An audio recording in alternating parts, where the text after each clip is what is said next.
সাহারা মরুভূমির বুকে হঠাৎ করে আকাশ ঢেলে দিল বিশাল পঙ্গপালের ঝাঁক। থমকে গেল পথ চলা যানবাহন। মরুভূমি পেরিয়ে যাওয়ার সময় চালকেরা অবাক চোখে দেখেন অসংখ্য পঙ্গপাল ঘন ঘন উড়ে এসে গাড়ির কাছে আঘাত করছে। অনেক স্থানে রাস্তার উপরিভাগ প্রায় পুরোপুরি পোকামাকড়ে ঢেকে যায়, ফলে দৃশ্যমানতা মারাত্মকভাবে কমে যায়। 26শে ফেব্রুয়ারি স্টোরি ফুলের তথ্য মতে সালাহ আব্দেল হাদি ধারণা করা এক ভিডিওতে দেখা যায় সাহারার একটি সড়কে পঙ্গপালের ঘন ঝাঁক যানবাহনের চারপাশে ঘুরপাক খাচ্ছে। তিনি জানান, হাঙ্গেরির বুদাপেস্ট থেকে মালির বামাকো পর্যন্ত একটি সমাবেশে অংশ নিতে যাওয়ার পথে বুজদুরের কাছে এই ভয়াবহ দৃশ্যের মুখোমুখি হন। তার ভাষ্য, তারা একের পর এক ঘন ঝাঁক অতিক্রম করেন এবং সবচেয়ে তীব্র ঘটনাটি ভিডিওতে ধারণ করতে সক্ষম হন।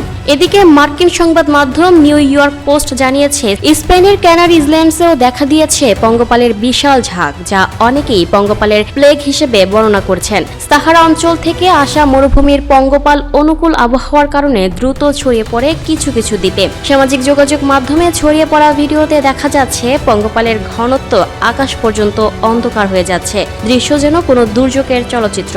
বিশেষজ্ঞরা বলছেন, পঙ্গপাল সরাসরি মানুষের জন্য হুমকি না হলেও কৃষিক্ষেত্রে ব্যাপক ক্ষতির আশঙ্কা থাকে, বিশেষ করে দ্রাক্ষা ক্ষেত্রে।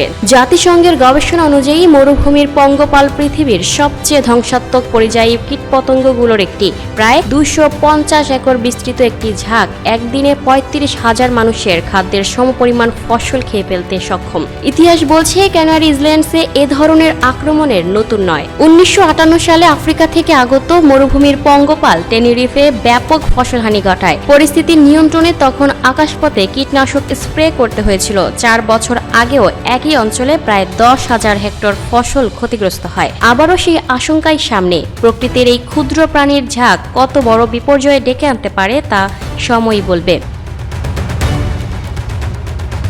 Lucky Akter, up to date news, Dhaka.